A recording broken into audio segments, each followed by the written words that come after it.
Hello, everyone, and welcome to the NCAPS February webinar. I see the participants are streaming in. We are glad to see you here.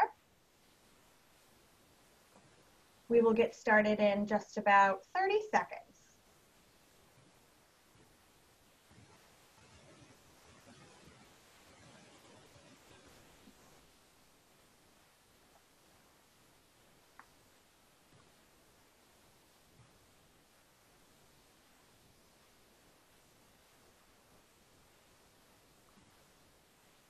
All right, so my name is Bevan Croft. I am one of two co-directors of the National Center on Advancing Person-Centered Practices and Systems. Let's go to the next slide, Connor. We're glad that you can be here for our February webinar titled Building Capacity Using Family-Centered Approaches to Promote the Best Life for Young Children with Disabilities, an innovative family-to-family program. We're very excited about this webinar. We've been putting it together for some time, and I've been looking forward to this day for quite some time. Just a bit about NCAPS.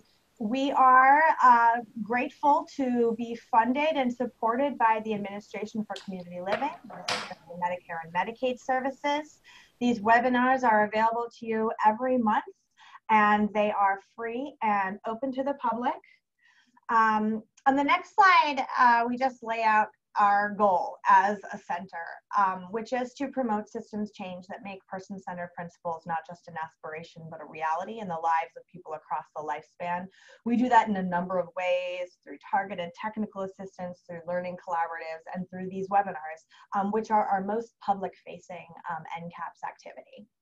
On the next couple of slides, I'm just going to run everyone through a few webinar logistics. Connor Bailey, our project coordinator, is going to periodically post these logistics in chat if you need to refer to them or if you need to access any of the links that are here on the slides. Because this is a webinar and there are many people on, everyone is muted. However, we encourage you to use chat to communicate with us and with each other throughout the webinar. We will have a question and answer period toward the end of the webinar. So if you type questions into chat about any of the content, if you have any questions for the presenters, we should be able to get to a good number at the end. This webinar is currently being captioned in both English and Spanish. The English language caption should be available to you by clicking on the closed caption link at the bottom of the Zoom page. And if you'd like to access the real-time Spanish language captions, you can do so by clicking on the link on your screen, which is also in chat.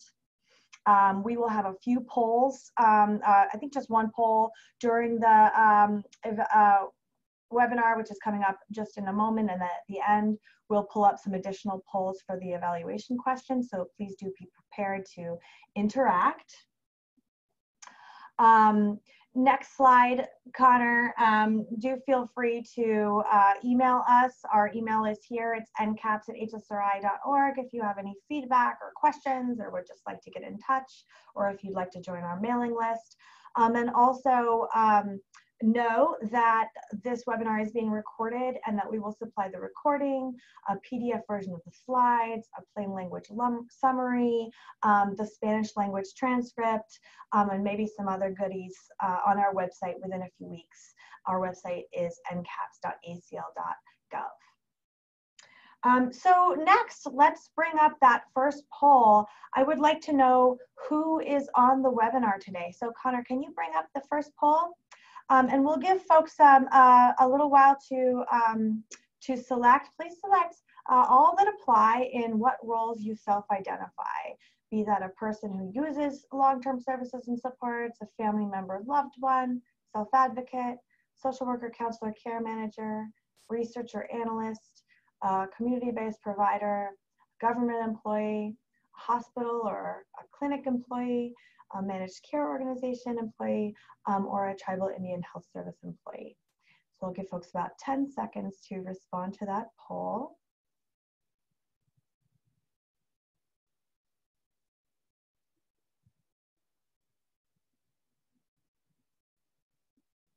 Okay, and Connie, you want to pull up the results?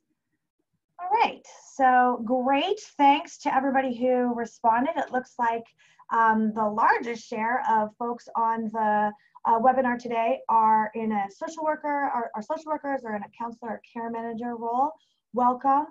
We have a good number of folks who are government employees, a good number who are community-based organization employees, a good number of family members, and a few others sprinkled in the other categories. Thanks for that information. It's nice for us to know so we can tailor our remarks and make sure we're speaking to our audience.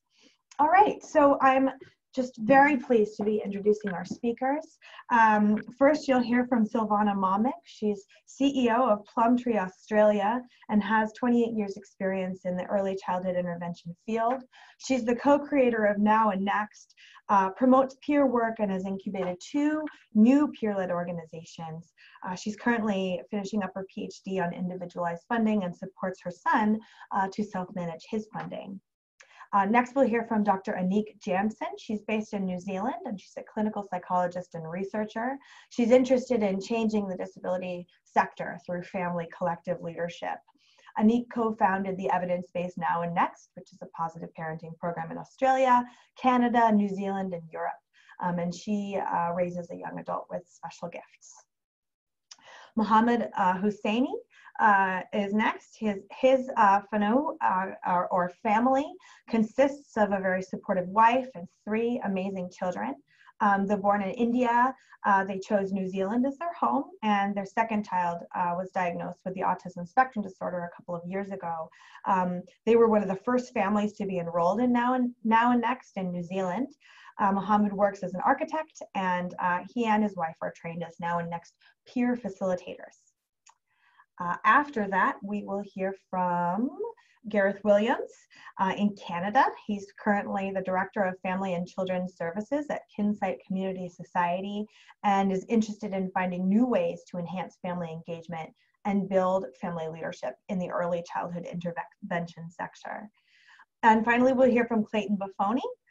He has a diverse past as a stage writer and a director in the UK, a journalist in the Middle East, and a national business development manager in the Australian and New Zealand wine industry. He's currently the business development consultant for Plumtree Learning, and he's one part of a neurodivergent family of 3 and a member of the Reframing Disability Board and Now and Next alum. So we're really pleased to have this international panel of speakers, and I will now turn things over to Silvana.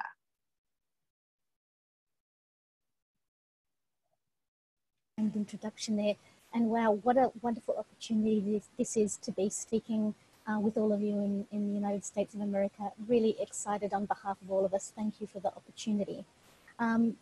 As you've just introduced, I'm Silvana. I'm also mum of Corinne, who's just coming on 30. And we developed this program called Now and Next, which has ended up being much bigger than a program and has sort of become over time, the last 5 years, more of an approach of including family voice in new ways in early childhood intervention. The context in which we developed the program was really in the lead up to the National Disability Insurance Scheme. So now in Australia, we have a national approach to disability funding and supports, and it's an individualised approach. And the sort of the lead up to that, we were really looking at ways to develop the capacity of families to be able to manage negotiating and navigating and working within an individualised funding approach for their children who have delays or disabilities in their families. So this is an Australian context, but as you'll hear as we go through the webinar today, there's a lot of applicability internationally with the work that we've been doing, and we hope that you're interested. Thanks for joining in today. This is just a sort of a bit of a snapshot in the beginning so that I can just give you a little bit of an orientation, and then I'll introduce you and I'll facilitate a little bit of an interview style conversation with my fellow panelists. We've co-designed this work with families. It was using a participatory action research approach that we've also done some research, and my colleague Dr. Nick Jensen will talk a little bit about that. As I said, this is a program that we've developed specifically for families of very little children. So I think internationally there's been a lot of interest in individualized funding. However, the approach has sort of very much been adult-centric, and the work that we've done in terms of building the capability of families has really been targeted at that age group, birth to 8 years old, which we work with. But again, Anik will talk a little bit about some pilots that we've been trialing with older children and their families as well. And I know that, INCAPS is a wonderful organisation that's working to promote person-centeredness. So I just wanted to draw the parallel that in early childhood intervention, the equivalent of person-centered is also family-centered. And whilst there is significantly an important focus on the child, in the early years, it's the family who are the main decision makers for the child.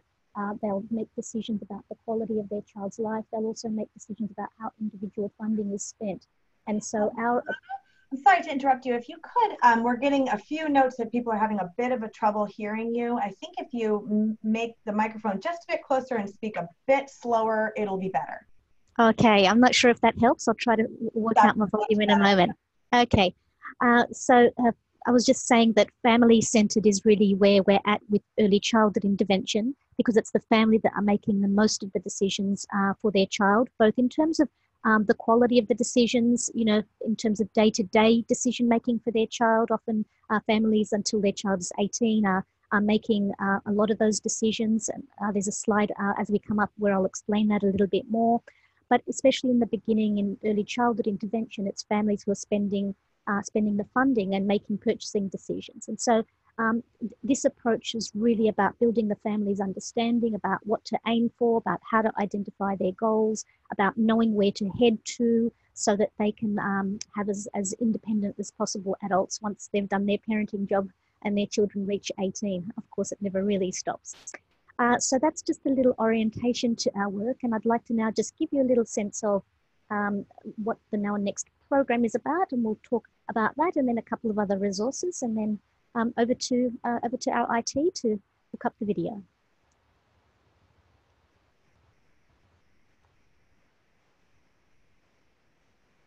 Oh, not the video yet. I'm not sure why that didn't happen. Yes, that's correct.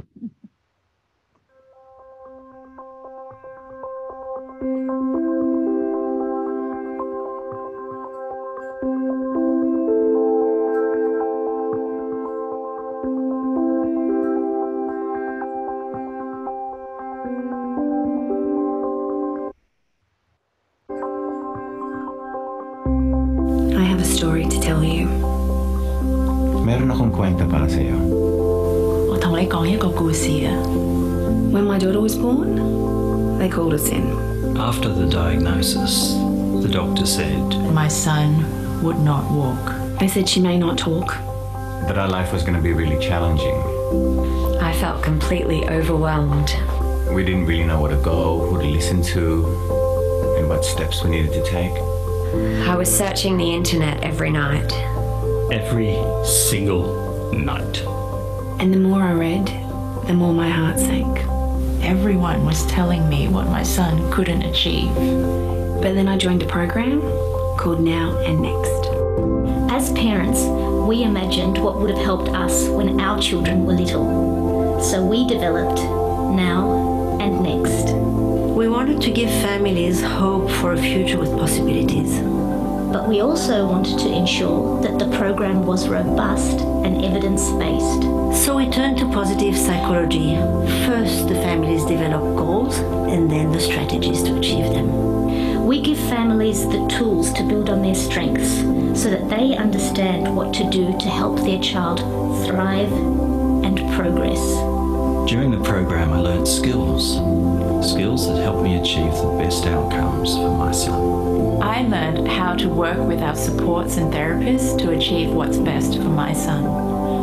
We had the space, the time, and the permission to work out what we wanted as a couple and how we could achieve that.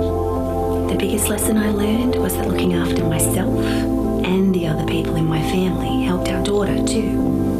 We came to believe that our children have a lot of strengths. And that we had the ability to change their futures. Together, as a network of parents, we grew stronger. Lumakas kami. 我哋成家都安心啲。I I looked at my parent facilitator and the other parents in the room, and I thought, if they can do this, I can too. By the end of the course, I thought to myself, I've got this. I've got this. We've got this. I've got this.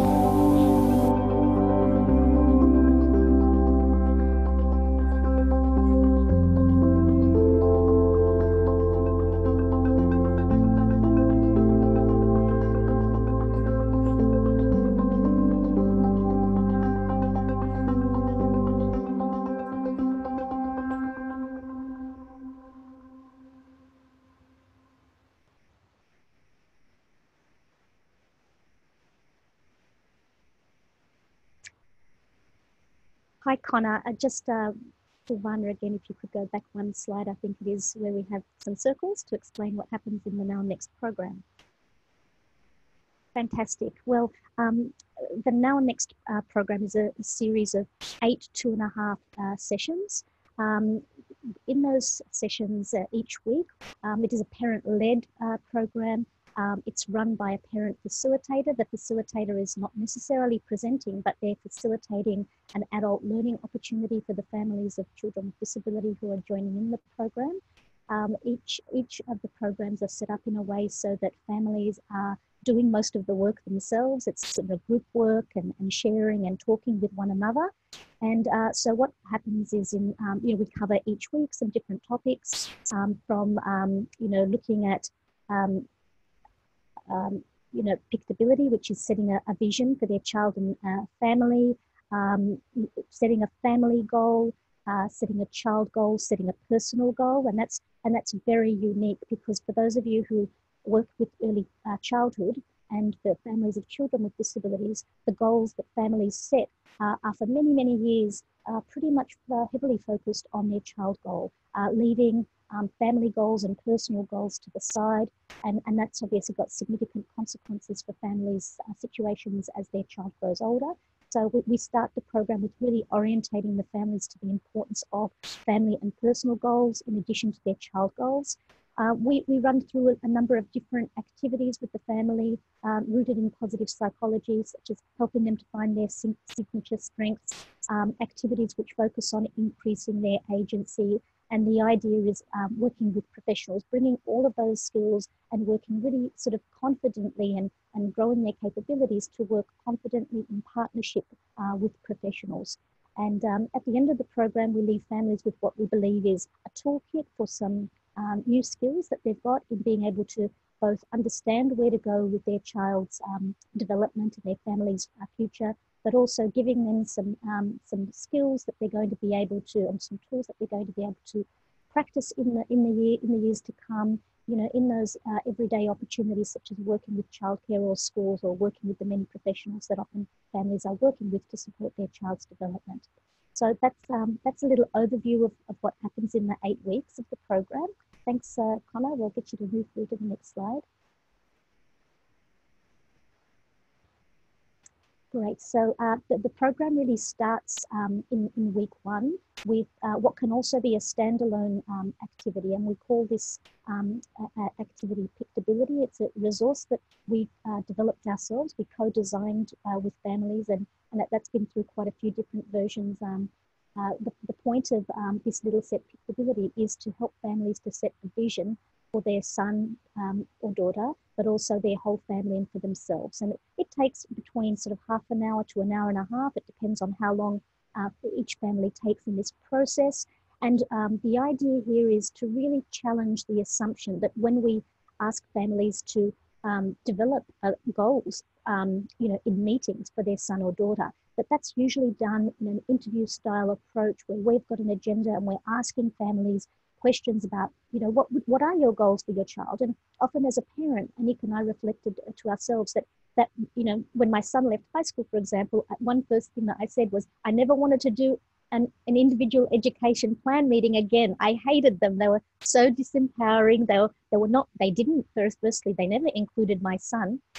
And they were really just a a very mostly unhappy experience, an unsatisfying experience where I felt like I was being taken through the process that other people wanted our family to go through. And so we designed this opportunity to set a vision as really being something that families participated in, that this was really their process, their thinking, their activity, rather than being guided by a meeting-style individual education plan.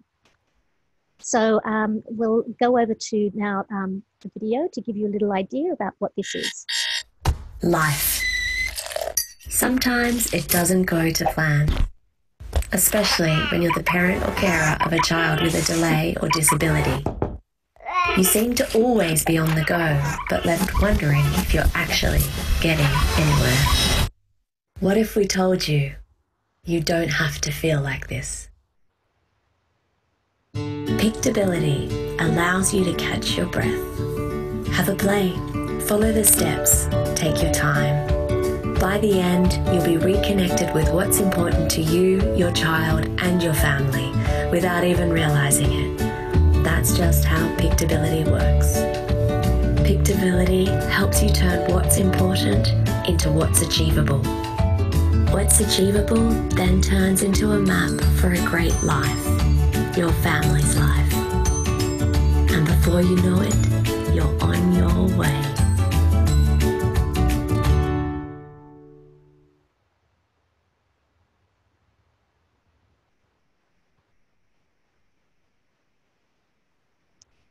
So welcome back. I hope you enjoyed those two short videos, and I hope they've given you a little bit of an orientation about what this program Now and Next is like for families, and just there you saw a little bit of a snapshot of what the Pictability vision setting is like. In that session, families formulate their long-term goals. They also prioritize 3 goals, one for their child, one for their family, and one for themselves. Families learn then to bring about, their expert, to prioritize and appreciate and utilize their expertise that they have about their child in the context of this Pictability session, and then be able to use that when they're working with professionals. So getting them clear in their head about what it is that is important for their family, and then being able to use that to guide planning in early childhood settings and schools, or in their work with professionals such as therapists and educators and others, or to be able to utilize that vision that they have for their child and family, to be able to guide the community activities that they might want to be accessing and helping their child to access, such as the local swimming club or the soccer group and those kind of things. So the idea is to get families' collaboration ready in the program so that they're able to go out with a new sense of direction, and also capability and skills to be able to get some of those things happening for their son or daughter and for their whole family as well. Okay. Our next slide just gives you a sense of how we really envisage. It's a model of how we envisage that families support their son or daughter. On the left-hand side, you'll see, when your children are little and they've just been born, that left-hand triangle, which starts with a very wide base, you're coaching your family, your child to make choices. And, when they're very little, the child triangle is on the right-hand side. When they're little, we tend to make, as parents, more of the decisions for their children. And we're supporting and encouraging our little children to make choices that are appropriate to their age. But as children get older, they are making more of the decisions, as you can see in the top triangle. Now they have the bigger, real estate of the triangle, and they're independent and in control. That's where we want our children to be by the time that they're 18 or approaching their 18. Some children take longer, others do it much more quickly. It's sort of really child and family circumstance, very individual. But the idea of these two inverted triangles is to really show how a lot needs to happen and can happen, it should happen in those very early years, and that a lot of that responsibility lies with the family themselves. And right now in Australia, I can't say for the United States, but right now in Australia, there's not much structured, strategic approach to building the capability of the family so that they can actually build the capability and independence of their son or daughter. And the whole approach of Now and Next is really about helping the family to understand they are the ones that make the difference. And we want them to learn the skills by knowing where to be headed right from the start, and to get the support not only from professionals but also from other families, so they can do this by themselves with the support of other peer networks and peer help and support, but also then work in partnership with professionals to get this independent young adult happening as their child approaches 18. So I think we have one more slide from me, and then I'll hand over to my colleague Anik Jansen. So this just gives you a little snapshot of how long we've been going. We started developing and co-designing. We piloted the Now and Next program in 2015. It originally started off as a one-to-one service, but then we quickly realized that what we needed to do was to bring families together so that they were feeling less isolated, supporting one another, connecting one another, and feeling the power of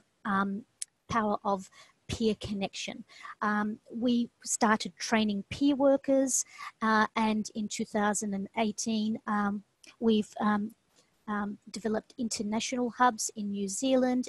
We've got one of our guests is from New Zealand today, and he will talk a little bit about that.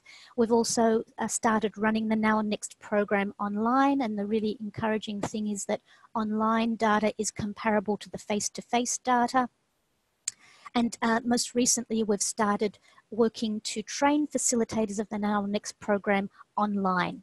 So that just gives you a little snapshot, and over the last 5 years, that's sort of really been our passion. And I'd like to introduce now Dr. Anik Jansen, my colleague and co-creator of the Now and Next program, and she'll take you through some of the research components of the program. Thank you, Silvana. Hello from New Zealand to everyone. As the research director for this program, I'm happy to welcome the, I think, 6% of research colleagues on this webinar, but I think that what I'm going to try and do is give you an orientation of the research that would appear, be interesting to everyone. So if it's just the researchers, we could go on forever on our results. So I'm going to try and contain myself. The first graphic that I put in this presentation is just an illustration to give a brief overview from above of our activities. So this is what we call our theory of change. And on the bottom, we have our basis, where we stem from. And that is our theoretical background: positive psychology, family leadership, strength-based approach, gamification, you've just seen some movies about that, and family-centered practice. Just again to reiterate what Silvana was saying earlier, for families raising young children, we talk about family-centered practice as the equivalent of what people working with adults with disability talk about person-centered. This is because when a child is very young, the person that you're working with is the parent. Just wanted to clarify that again. If you look at the top of this visual, you see that the aim and the outcome that we're looking for is to build family capability through more participation. There is growing theoretical evidence to point to the fact that it is very important for professionals and parents to have good collaborations when the child is very, very young. Of course, what Silvana was referring to before with the inverted triangle is that the voice of the parents recedes in the background as the voice of the child growing up becomes stronger, and as the child becomes more independent. And so we are conscious of that. We're just looking at that first stage. And so if you look on the right-hand side, you see how our progression from the evidence base to engagement, training, expanding, sustaining, and evaluating comes towards these outcomes that we want. Then we have at the level of the engagement, we have 3 columns. The one to the right is family who participates. So we first and foremost train families, and as my colleagues later will say, these families are trained by peer workers. I'll get to that in a moment, but our first point of call is the families themselves. They are in group sessions, and they have, this is a learning program. We're very clear about the fact that this is not a therapy, and it's also not a support group as in a coffee group.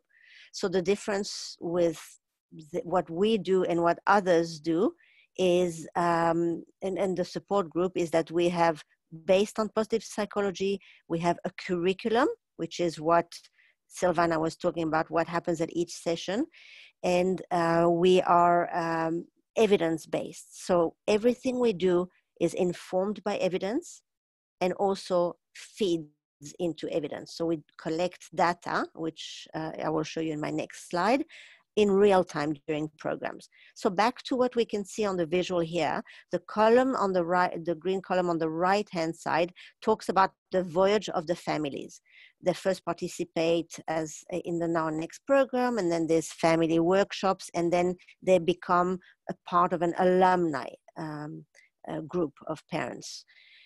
In the middle group, we have something that we are very proud of to be contributing to the disability sector, and that is how we train peer leaders. So when a family does the program, when they finish the program, they could do one of 2 things. They could say, well, great, I've had this program, I'm now going to use it with my family and carry on with it. But there's a group of people who come to us, and we also sometimes shoulder tap, because we have a way to identify these peer workers. We have matrices, but we also say that some people during these groups are so awesome that they really could train their other parents. They could become peer workers, peer facilitators, and carry on this those workshops locally. Ultimately, the aim of our program is not for us to go around the world and do all these workshops. It's to do one workshop in one country and then build on that local capability. So this is what we call a hub, and we're going to get back to it afterwards. But in this process of training peer workers, we identified these family leaders as peer workers, we trained them, and they become part of a peer workforce, which has its own little network as well. So all of that would not be as effective if we didn't bring the professionals along with us. And this is what the left-hand side column is. It's about involving the practitioners as soon as possible, training, showing them what our system can do when we do pictability, we do a vision for the family. I speak to a lot of practitioners who tell me, when I do a meeting with the family, it's sometimes so hard to make the family bring up really authentic goals, and sometimes I actually have to do it. I don't know, I'd love to hear from the audience whether you feel that when you have a vision setting, a goal setting session with families, you sometimes feel that you have to sort of probe, give inspiration to the family. Please just let us know in the chat window. I'm curious. I have seen a lot of that. So we want to bring the professionals along with us, and we want to create new partnerships. Traditionally, it has been the responsibility of the professionals to create these partnerships. That's written in all our documentation. I'm a clinical psychologist too, in my previous lifetime, and I know that this was what was required of me. This doesn't come easy necessarily to everyone, and also a real partnership, if it's not equally shared, is not really an equal partnership. So I see that Larissa said, yes, sometimes we give families ideas. So so what we want to do is we give the professionals an experience of what Pictability could look like. We give them an experience of what now our next program could look like. And we want, what our message to them is, the program will bring back the families to you collaboration ready, goal ready. And this is an important specific feature of our program. So along progressing up, we carry on training, and they form their own community of practice. All of these lead to what we call collective benefit mindset. So the collective benefit mindset is what we talked about before when we say it's not only about the well-being of my family, but it's about what I can contribute to the rest of my community. So as the evaluation progresses, these are the things that we evaluate. We have a qualitative and quantitative evaluation of family empowerment, family setting a vision for their child, their family and self, the goal achievement, the impact on agency, hope, and well-being. So I think I'm ready to move on to the next slide. So we have a lot of data, but I just want to share with you one thing, one element of our research results, because I know from having been in long meetings that sometimes people walk away with one main idea. So here's the main idea. What is not written here is the goals of the participants. So we get participants to achieve something like 90 to 97% of their goals, the goals that they delineate at the first sessions. And then these are 4 variables that we measure: well-being, empowerment, hope, and program impact. So in blue in this graph, you see the pre-measures. We measure these pre and post programs. So the before is for all of them is in blue. The after for all of them is in orange, and the broken line is the maximum value for that specific variable. So well-being has a maximum of 12. So you see that for the participant, and this is based on our global scores. The last time we did a global evaluation. So really what this shows us is between the before and after of the program, participants grow 25% in well-being, 21% in empowerment, 20% in hope, and 32% in how they value the program impact. I think that's all I will say for this now, because there's too much data. Connor, can you just go back one sec to the previous slide, because I forgot to say something, the previous one. So this we will also give you add this as a PDF in the resources of the webinar. And what you see, those little numbers in the boxes, these show the publications or the presentations that we've done already in that domain. So there is, for instance, 2 publications that we've done on the collective benefit mindset. For instance, that one of them was how the hub started in New Zealand by identifying the people who wanted to go forward and be trained as peer facilitators. So we collected the data at that stage, and we wrote an article about that. So you will have this theory of change in your resources, and the PDF is an interactive PDF. So if you click on any one of these boxes, it'll take you to a website with much more information. So this is just the top level of the information. Thank you, Connor. We now move 2 slides. One more, yeah. So So I asked one of our group participants, so her name is Jackie Pasternak. That's one of the mother who graduated from the program. She's a graphic illustrator.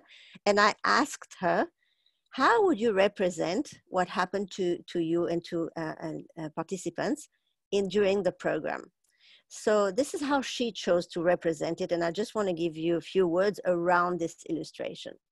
So the first thing that we see here is two words on the left, bottom and top, and it's prospect and flourish.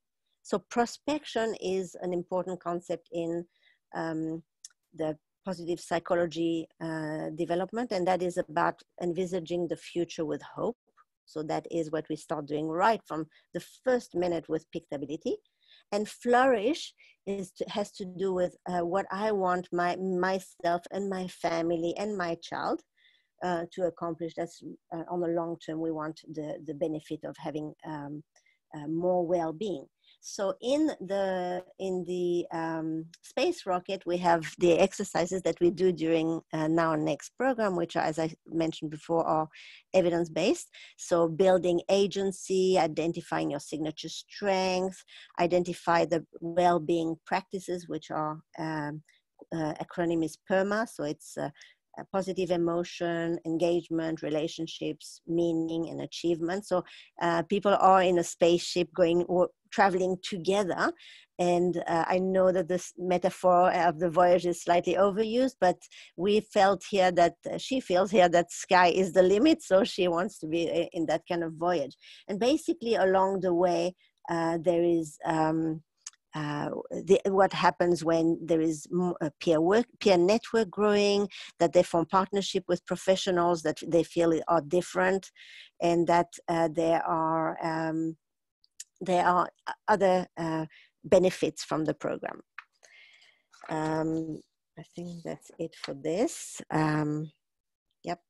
So the last slide that I have here is how do we place our activity more higher up in the realm of what the current development, the theoretical development.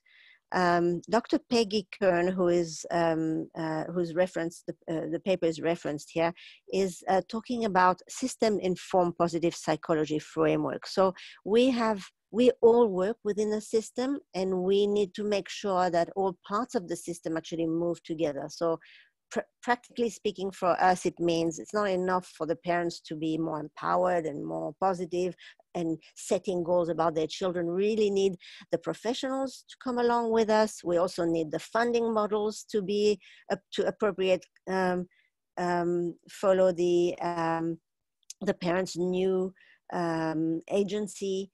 And we need to value different perspectives. So all of these parts here are parts of the system-informed positive psychology. If anyone is interested in carrying on with a model that is connecting system to this kind of approach to positive psychology, please contact me. And then I'd love to carry on this discussion offline. Silvana? Oh, sorry, there's one more slide. The next slide is, Silvana mentioned that we do work with parents of older children. So in last year, I piloted in New Zealand a program that draws from Now and Next experience, but for older children. So we had a New Zealand high school pilot, and we are planning expansion with Australia in primary and high school interventions in school. These interventions will have, those programs will have the parents and the teachers sitting at the same time at the table learning about these principles. So the schools that we talk to are happy to make space for their teachers to actually sit with the parents and learn about this, so that the goals of the child. So now we're talking more seriously about bringing the child voice into the IEPs. So that this happens, parents are coaching their children to increase their voice and to make choices. And the parents and the teachers are really collaborating now. We can see it because they're in session together and they're talking. And going back to what we were saying about systems, I know that during IEP, somebody wrote earlier what IEP means as P being a prison. I was noticing in the chat line, and I think that what is one of the system part that is missing at the moment is for schools as well to be able to connect better to the parents and the children, so that the children's goals are really reflected in the IEPs, and they're not just parachuted at the last minute. So there is a little movie in there, which when you get the presentation, you can click on it and see what the children and the educators said during this this pilot. It was extremely well received, and we're looking forward to developing this. If any one of you know schools that want to pilot a program like this, once again, get back in touch with me after this webinar. Silvana, over to you. Bevan, I wonder if you could just give me a wave if you think that you can hear me well enough. We've got a lot of feedback that the sound quality wasn't great. And yes, hello, America. I'm so sorry. I was so excited and I was talking so fast. I'll try my best to now slow down now that I've settled in a little bit. Wow, what great questions there are and comments in the chat. And I've been reading too, Anik, and what I've really noticed there was a lot of energy around, you know, the challenge of goal setting with families or with even children. I mean, ultimately, as I said in my little intro, you know, my son was never involved in his educational planning meetings at school, let alone in early childhood. And it wasn't until he left high school that when we sat around the kitchen table to plan how he was going to use his individual funding, that actually the thought occurred to me, why did I wait till my son was 18 until I brought him into the planning? And this is why we're working with families to really investigate and explore, develop new ways to creatively help them to set goals, but also now we're moving in towards supporting the families to coach their children, to expect their children to be able to contribute in some way, regardless of the level of disability that they have, in some way to contribute to planning about their lives. And that, as that little inverted triangles slide showed you, you know, that could be something very simple in the early years, such as, do you want to wear these pajamas or those pajamas? But teaching children in the very earliest possible times to make choices, teaching families how critical it is, and then moving towards, hopefully, as they get older, more and more choice making and participation in setting of their own goals. I also saw some comments there about, you know, evidence of good outcomes for children being linked to the high expectations that families have of their children. And I think this is really critical. And this is why in the Pictability goal, vision setting exercise, in the toolkit, the first thing that we do is to get families orientated to thinking about their child in a positive way and get them to fill out a little card where they have to put down positives and strengths that their child have. And we hear from families that is an incredibly empowering exercise, because most of the time they're thinking about things that their child can't do. You know, for me, when Karim was little, I was working on dribbling because he was dribbling all the time. Now, guess what? He's 30 and he still dribbles. So I wish someone back then would have helped me to orientate him to his strength back then, which was he wanted to be in front of an audience, and you know, he wanted to entertain people and he wanted to connect with people, and now he's a non-speaking motivational speaker, and you know, that would have been an awesome thing for someone to direct me to finding his strength when he was little. It was there, but finding his strength and instructing me to celebrate it, to connect with it, to nurture it, to focus on it with all my might, rather than focusing on some of those skills which are necessary. Eat, drink, walk, talk. They're necessary. I'm not saying that they're not. But at some point as parents, we lose sight of celebrating who our children are. And we focus on a lot of developmental goals. And my point with my son's dribbling was that sometimes those developmental goals aren't going to make much difference in terms of progress. And so what else are we doing with our children? You know, who are they? Do we know who they are? And are we sharing with others who our children are, so that they can, as Anik said, grow up to thrive and flourish? I also love some of the comments in the chat box around hope. And that's incredibly powerful. You know, we all need hope to believe that our children are going to have a wonderful future. But we need more than just hope. We want skills. We want skills so that we know how to do it, because this is our responsibility. We can't do it, of course, alone, but it is the parents that in the family and the other, extended family that are here to, here for the long term, whereas professionals are come and go. And it's important to invest in the family. And one last comment, there was a comment about Australia being very well resourced. So that's not quite the case. I wish it was true, but I think internationally we'd all agree that we all wish that there was more money for early childhood intervention in the field of disability, but we really developed all of this on, let me tell you, it was a total shoestring. And I'd love to chat with people after the webinar if you want to know how we did it and anything like that. I'm happy to chat with you a little more about that. So keep the comments coming in. It's wonderful to hear what you're all thinking. I'd like to just introduce our next speaker, Mohammed from New Zealand. Mohammed, before you get started, it's been a while since you were introduced at the top of the webinar. I'd just like to ask you to say a little bit about yourself, to let the listeners know who you are, a little bit about your family and your background, and then we'll let you get on with your information. Thank you, Silvana. Hi, everyone. My name is Mohammed. Kia ora, as they say in New Zealand, to welcome everyone. I was born in India, but moved to New Zealand, and we have been here for more than a decade. I'm here with my family, my beautiful wife, Iram, and 3 amazing children. Umar is our second child who has autism spectrum disorder. You get to know more later when I tell you some experience about it, how we get around the Now and Next program, and how we adapted it, and how it changed my life or our life as a family. So, yes, Silvana. Mohammed, just tell us when you did the Now and Next program, and what was the impact of that on your family? Yeah, our son was about 2.5 years old when he was diagnosed with autism spectrum disorder.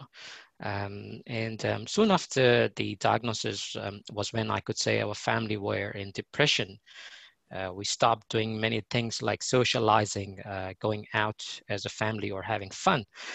As a parent, our focus was not now. Instead, it was what's going to happen when he will be an adult.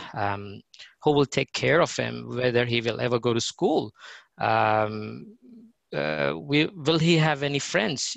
Questions of those similar kind. This is actually when we came across the Now and Next program, and it was a pilot program in New Zealand.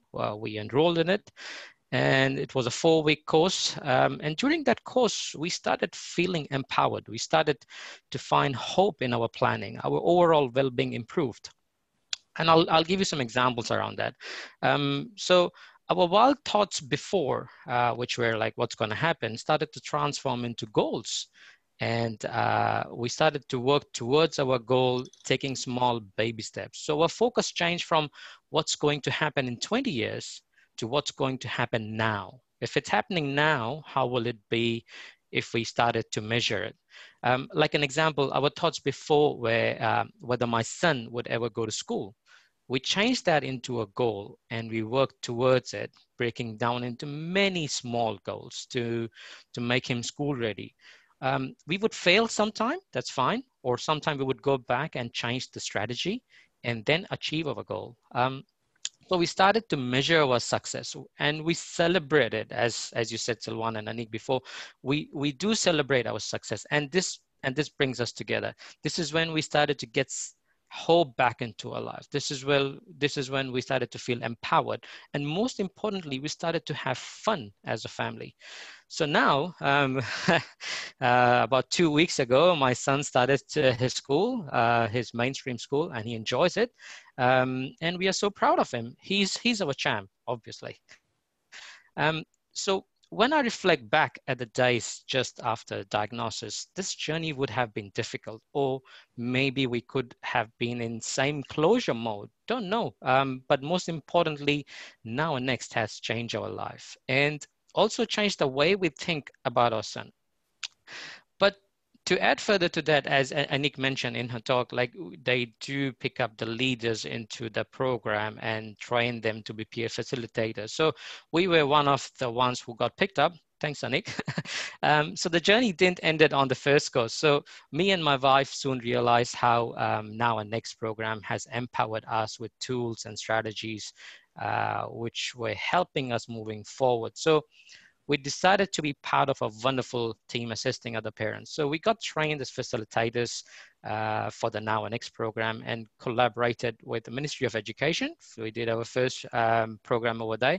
Thank you, Julie, for the opportunity. She's an amazing woman. If you ever come down to New Zealand, meet her. She heard about the Now and Next program and wanted to conduct one in the region. The reason I'm mentioning that is the region that the Now and Next program was conducted was a little far away, so we had to take a flight. And that is actually one of our family goals, to take a plane back to India. Now, imagining that's a 16-hour flight, keeping our son in a seat for that long would be a challenge. So we thought this is a good opportunity. Let's see if the plane flight, an hour flight, is feasible enough for him to afford this change. So what we did is we took that as a goal, but before boarding that flight, we achieved many small goals similar to the one which I mentioned a little while ago. Like if he's comfortable on a bus ride, so we took a bus ride. You know, the same concept, a moving capsule with locked doors, with all strangers around you, and then we planned a train ride. Same thing, with this time it's the speed and the motion. And then catch a plane. So little achievements towards a goal to travel together as a family on a plane, right, was giving us confidence and giving us hope. Giving us hope for us to say that he will be fine on the plane. And strangely, he was amazing. He enjoyed the plane ride all the way, and that gave us confidence. So that Now and Next program that we did, the first one in New Zealand, that actually changed our life. Thank you, Silvana. Mohammed, could you just tell us a little bit about your experiences as a peer facilitator? So if you listeners remember back to the theory of change, there were 3 columns that who we're working with. We work with the parents, we work with who are doing the program. We identify, as Mohammed, you've noted, peer leaders, and then we train them to become a peer workforce so that they can not only develop, run the Now and Next program locally, but they can also do other forms of peer work as well. And then we also work with professionals. So I guess your experience described how you went from a parent doing the Now and Next program to being identified as potentially a peer facilitator, and you received some training. I wonder if you could just tell us a little bit about your and Eram experience of being, being a peer facilitator.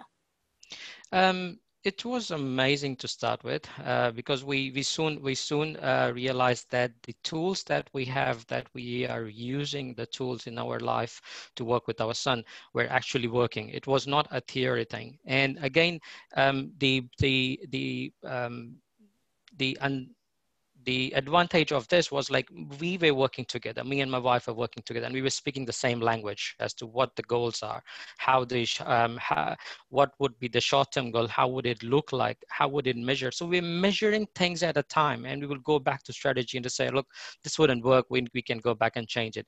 But keeping track onto the peer leaders, they are the other sessions that we did around in New Zealand, we also picked up peer leaders around there, and we had and my wife Iram, she organized about like 9 sessions last year, which were about yoga sessions. These yoga sessions, legal advice sessions, be the CEO of your IEP meetings, transitioning to schools. These are all led, managed by parents.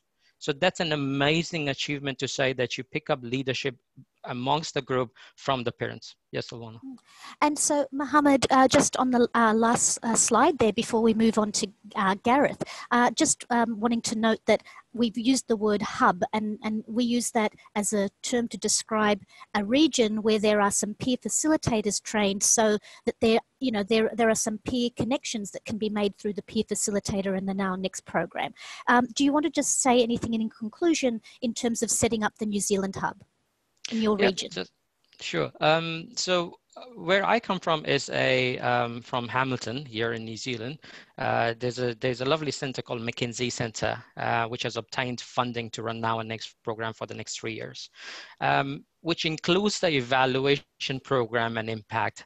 They are committed to nurture the formation of an alumni group, which is called the Family Empowering Families, which includes parents supporting other parents. So part of that program, we did conducted some courses around last year, like I mentioned before, like yoga sessions, which were led by the parents, legal advice sessions, and so on. But these sessions were set in a way that the parents who have been alumni of the Now Next, they come together and they share their experience. They talk about what's happening with their and it's where it's like the hub, I think, that created the Family Empowering Families. So these 90 parents got together and shared their learning in awesome ways. This is not a new service that's been said. This is the parent collective impact spreading. Thank you, Mohammed. It's time to introduce our next panelist, Gareth. Gareth, hello, up there in Canada from Australia. Gareth, I'd just like to ask you to say a few words about yourself, because it's been a while since you were introduced. And Gareth, lovely to see your face. Welcome to the panel. Thank you. So my name is Gareth Williams. I'm the Director of Family and Children's Services here at Kinsight. So we work in a suburb community out of Vancouver on the West Coast, for those in the US and other parts of Canada that are part of this webinar. So, and I'm delighted to actually be here today, and delighted to talk about the experience that Kinsight and families that receive support and services from Kinsight have had regarding Now and Next and the use of Pictability. So I see one of the things that's asked is, what the program can contribute to a service provider. So just as a brief summary, Kinsight provides services and supports to families, basically young children, youth, adults, and their families with developmental disabilities. So we span the kind of from birth to seniors. We offer a range of programming, in-home, preschool, therapy services, all the way up to housing, employment, etc.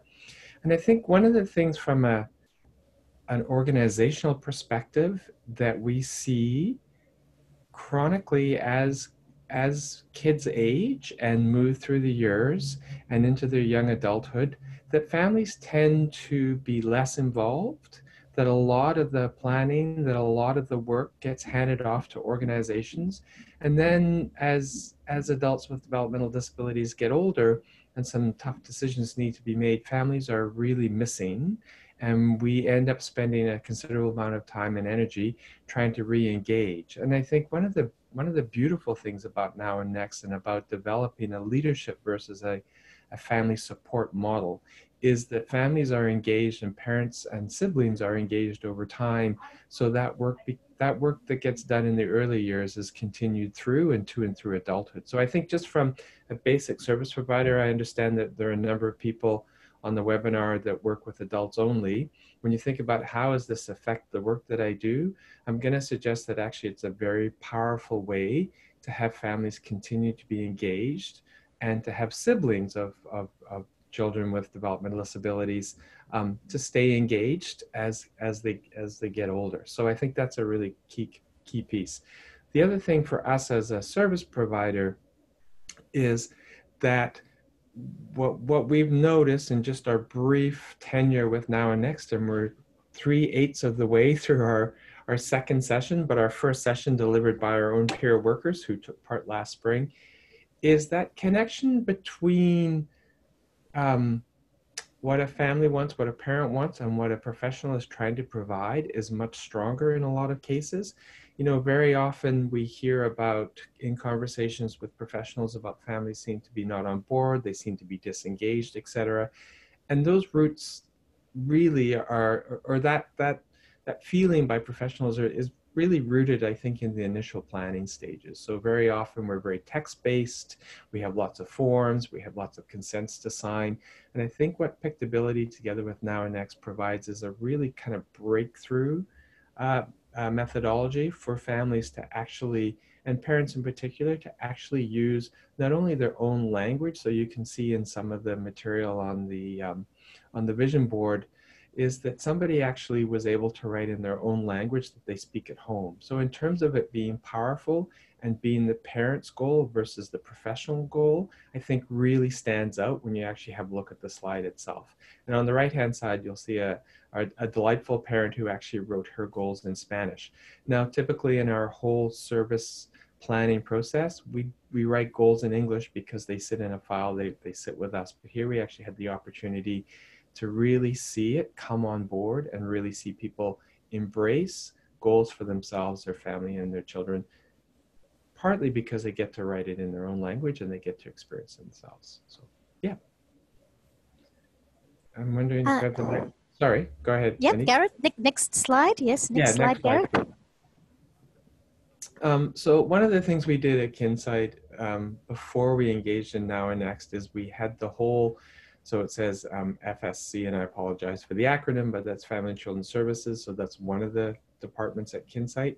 We had the whole department go through the training and the use of Pictability, and we recognized that it was unique and different and not like our typical planning processes that we use with families.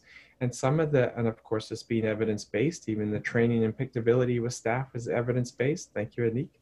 And, you know, we saw immediately that there were real differences in staff perceptions and approaches to using Pictability versus our traditional methods. And so what we saw was a real change in staff's hopefulness and participation in the new approach. And so there was there's some really good data to show that people realized that our regular planning processes, quite frankly, were terrible and they sucked. And so this was a different way to look at it. And I think we've had some real gains in this regard. I'll be honest, the challenges, there are challenges, and you can see on the slide about how do you actually bring something like Now and Next and Pictability into your current delivery system. How do you ensure that staff are using it appropriately and maintaining the fidelity of the tools that have been provided? And we've had some circumstances where we've had to coach and mentor some of the staff around how they're constructing and how they actually use the tools. And then how do you get staff to incorporate those goals more fully into the service plan or the support plan, as we call it? So those are still some outstanding challenges that we continue to work with, but I think we're going in the right direction. So yeah, Gareth, I run an organization as well, so I can really appreciate some of the challenges that you have referred to. It's been really exciting for us to see the positive impact on families. But that's wonderful, but it's only one part of the story. How do we embed these programs or these approaches into an organization? Shifting staff values or organizational practices is not an easy thing. Can you give us a little insight into how you might, what you might be thinking could make a change there? Well, if you'd asked me a couple of weeks ago, I would have had quite a different answer. But based on the video conference we had last week, I'm beginning to drink the Kool-Aid of Tim Moore, and thinking that we just need to have a separate system and have, really look at this from the perspective of the peers are going to teach us about how to do this work rather than us actually work and teach families. And I think for me, that was a bit of an aha moment and a bit of a kind of the light bulb turned on for me. And I thought, yes. And so this is about true partnerships and how families are actually going to help us step into this work more fully. So one of the things we're looking at is in terms of when. So we have a number of programs and services for which we have a wait list. And so is this an opportunity to use something like Pictability and Now and Next as some type of intervention while families are waiting for a particular service or a particular program of support, so that they're not only can they do something right away after the program or tonight after they have a session, but they are also able to be ready and be able to match what they want to have happen with what the professional is deciding. So yeah, so those are some examples, Savannah. I hope I've answered the question. Thanks, Gareth. And just before we move on to introducing our last speaker, Clayton, before we go to a Q&A session in 5 or so minutes, do you want to tell the audience a little bit about launching a Vancouver hub of peer facilitators to run the Now Next program with you locally? Yeah, so we're very excited. Like I said earlier in the slides, that we're actually just completed our 3rd of 8 sessions of our first program that's being run by peers. So we have 2 people that took part in the spring when Anik and a couple of parent peers from Plumtree came over, and over a course of about 4 weeks, so kind of a very intensive 4 weeks, 4 Saturdays, delivered the Now and Next. And from there, we were able to highlight and talk to a couple of parents who we thought would be able to run a session. And so they were part of the online training with Sylvana's organization, and a peer, not only a peer worker, but I think a peer trainer is probably the best way to describe Nicole. And she's really been helpful in helping our 2 parents work through the mechanics and the deliverables. And so we're actually quite blessed with the fact that we have these 2 parents that are delivering, and I think it's going particularly well. You know, it'd be interesting to see where we go. We're experimenting with times and conditions. So I think one of the things that we have done this time is we have a morning session midweek, and that has resulted in a different kind of complement of people who come.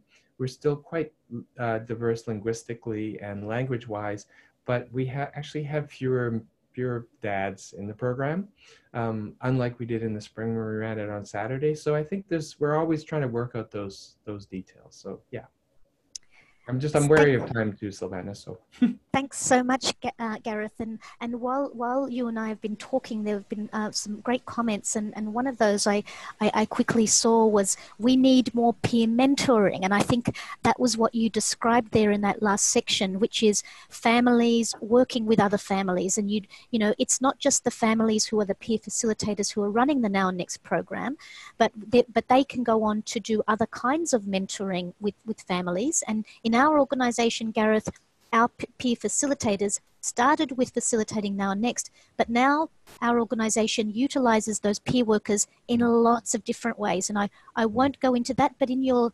post-webinar pack, we'll make sure that we include some research that we did on the use of peer work in our organization, and how we really are excited to share that peer work has got lots of benefits to families of young children with disabilities. So peer mentoring between people who have disabilities is important and necessary. We want to get that peer mentoring happening with parents of young children, so that those who understand, you know, where their child should be, you know, in terms of the best life, hope, empowerment, you know, independence, etc.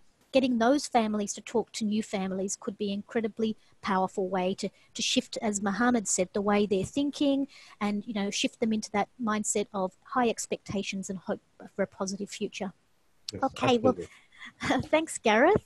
I'd like to introduce our final speaker, Clayton, who's also a father of a young boy, and also you know, works as a peer worker, and he'll tell himself a little bit more about himself in a moment. Clayton, over to you, and just introduce yourself a little.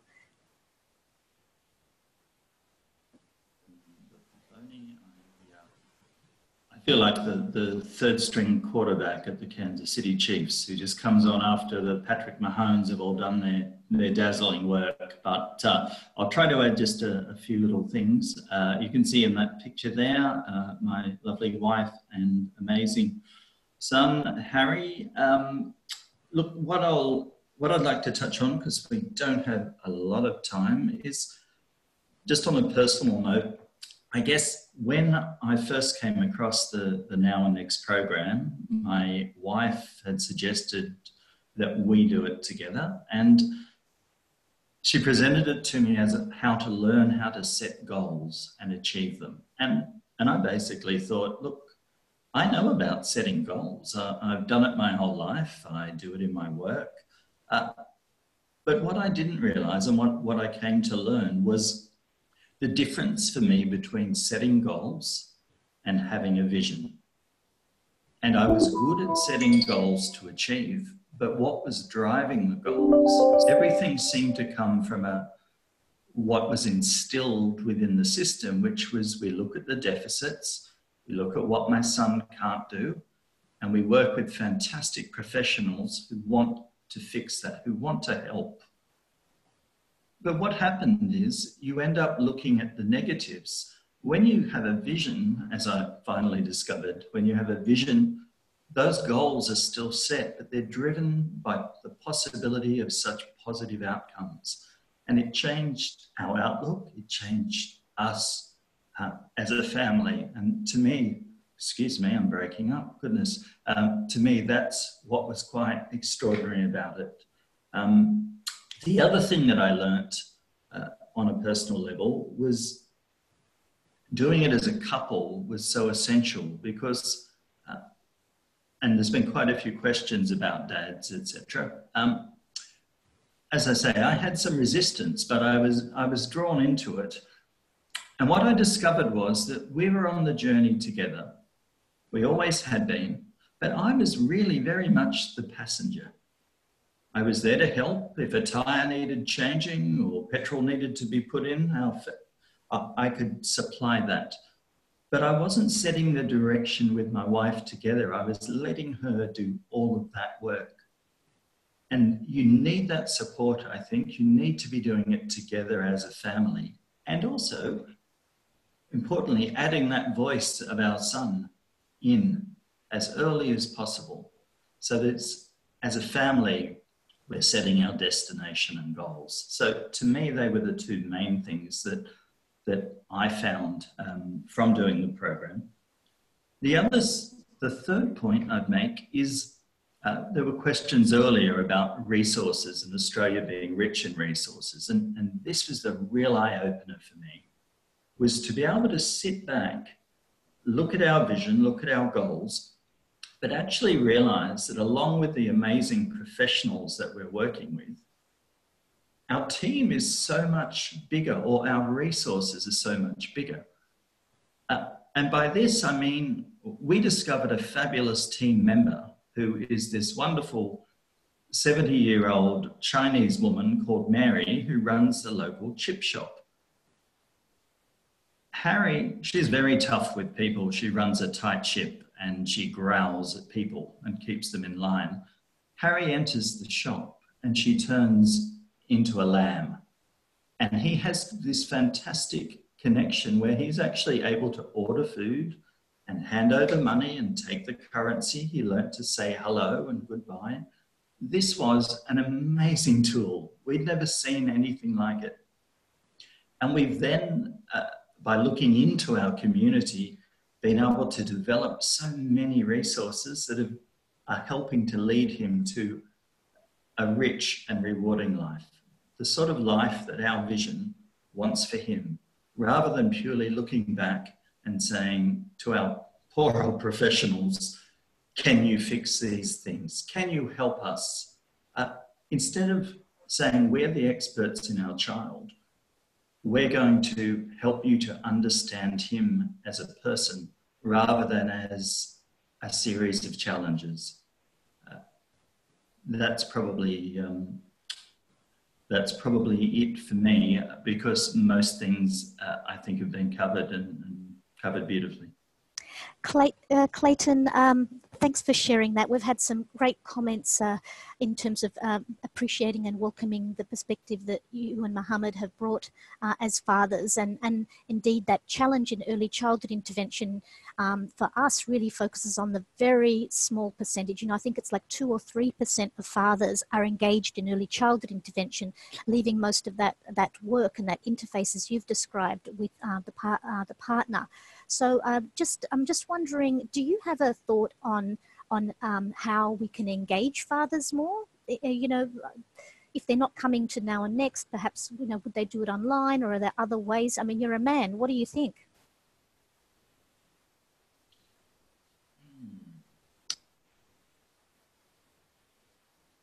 Wow, I wish I had the answer. I was straight away thinking beer and football, but it doesn't really fit. I don't know, other than let's accept that fathers want the best for their children, the same way any parent does. So I think it's simply explaining what it is that's on offer. Here's help, and it's really easy to take. And I think it's a matter of getting it across, and the sooner we can move away from a deficit-based model and treat it as a positive and learn positive skills, I think it's the same as for anyone. You're attracted to things that offer hope. So just simply show that it offers hope, and that should, I think, attract any decent human being, father or not. Thank you, Clayton. I sprung that question on you totally out of the blue. I appreciate you giving some speedy thought to that. So over to our last slide before we end our presentation today. And this is just a sort of a slide that puts together some of snapshots of the international partnerships that we've had. We've worked, of course, as you've heard today, with Gareth, with New Zealand, with Finland, and we've got some potential relationships being set up at the moment with Ireland and Singapore. Clayton, was there anything else that you wanted to add to that particular slide?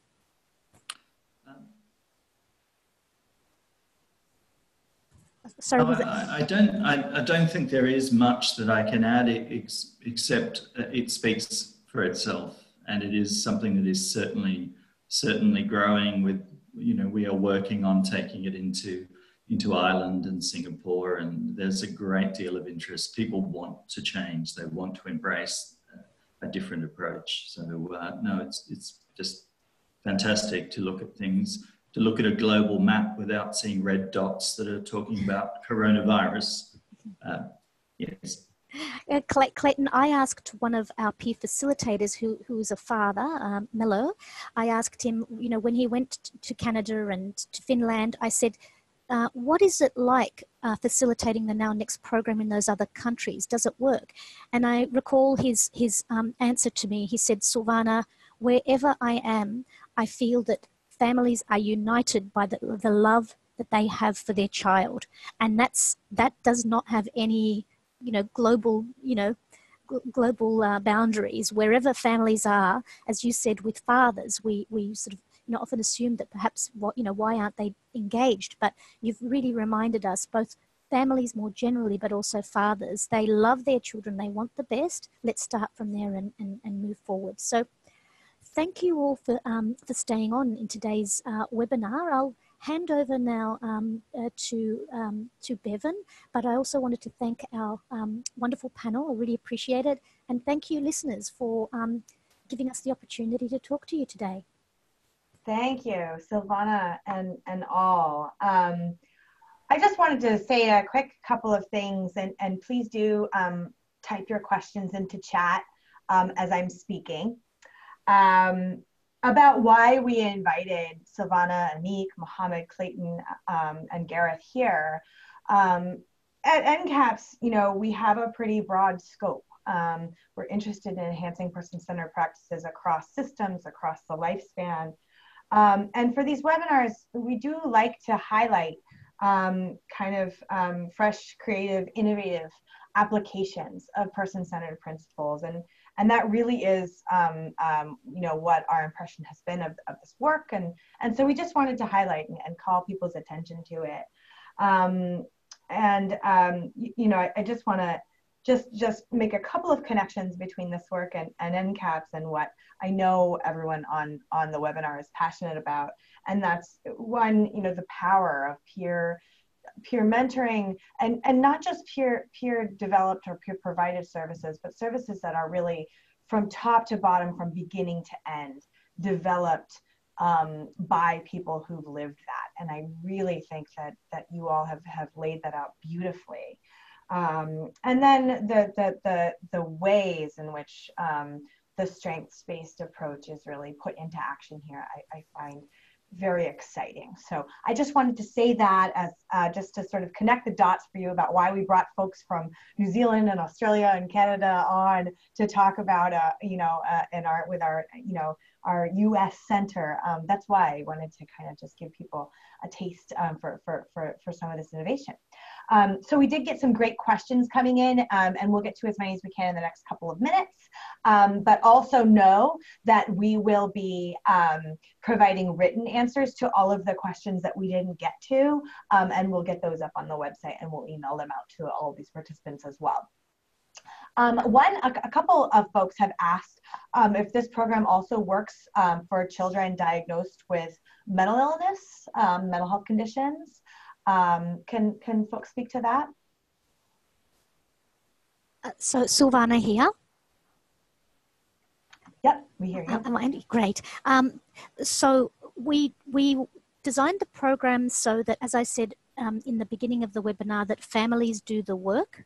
And what we have found as we've been presenting the program, almost 500 families have done the program internationally, is that, you know, we get families trying to edge and squeeze themselves into the program. So families of children, you know, families of who are fostering children. So they're not their natural parents, they're fostering children. Often those children have conditions other than disability. And what we're finding is that the foster family group feel that there's a real sort of potential for a program like this. Again, it's the families who are empowering each other and the families who are working individually for their own goals. So because the program's so self-directed, because a participant's activity in the program is very much directed by their own vision setting experience, then there's absolutely no reason why this couldn't work for children who have mental health issues, and we're sort of pushing the boundaries and testing wider into the future. But that's also a great idea, is that we'd love to test that more formally with children who have mental health issues. But yes, so far I don't know that any other panelists would like to add to that. Just raise your hand. Or speak up. Or speak up, yeah. We've been told time and time again that this approach actually would suit all children. When we brought the program to schools, there were principals who said, well, why should I use this only for children with disability? This is a program about positive education and positive parenting. So we haven't formally, as Silvana said, we haven't formally tested it in other contexts, but we'd love to. Everything we do, we have as I explained to you before, our set of data that we compare to. We have a benchmark. So when we go into slightly new territory, we always compare back to our benchmark to see whether we have the same level of effectiveness in bringing the parents' we talked about empowerment, well-being, hope. So this would be the criteria that we would be judging, is do we have the same impact as our other groups? Mm-hmm. Nothing prevents us from going into that, but into new fields, but it's just a matter of capacity and how quickly things develop. And Gareth, you were going to add a comment? Yeah, thank you, Silvana. I mean, our current running of Now or Next, we have a dad actually who is attending, and in our initial reach out to parents and phone calls, we discovered actually that his child doesn't have a developmental disability, but is involved in the mental health sector, and talked to him about whether this was going to be appropriate. And he literally said, I'm looking for anything, I'm looking to try something. And he has been attending, and he's actually, he's perhaps been less interactive, but he certainly has enjoyed it. He certainly has used the tools. And I think it's having an effect, and he's actually appreciated the support that he's got and being included. So I think it can fit, as Anik said, it can fit across many different sectors. I don't think it's just necessarily where you have children with a disability. Great, great. And we got some comments in chat too that sort of agreed with that or concurred with that. And as somebody who has, when I met up with Anik in Washington, D.C. earlier this year, I actually got the treat of trying out the Pictability exercise, just thinking of my own typically developing son. And it was actually quite eye-opening. And I took home what I learned to my partner, and we actually had some really great discussions about parenting. So I can attest to that personally. We have run out of time. I think we could stay on this webinar chatting for quite a while longer, but alas, it is 4:30 Eastern time. Connor, could you put up the evaluation questions, please? We are really, really grateful for Silvana, Anik, Clayton, Gareth, Mohammed for your time, for preparing these resources. And I'm so glad this was recorded, and so glad that we'll be able to post these resources, answers to questions, to wonderful questions that we didn't get to on our website. So stay tuned for that. We'll send everybody a note when those are ready. And I wish all of you a wonderful day for those of us on the other side of the world, and afternoon and evening for those of us in the continental United States. Thanks to all. Thank you. Thank you. Thank you. Thank you. Bye-bye, everyone.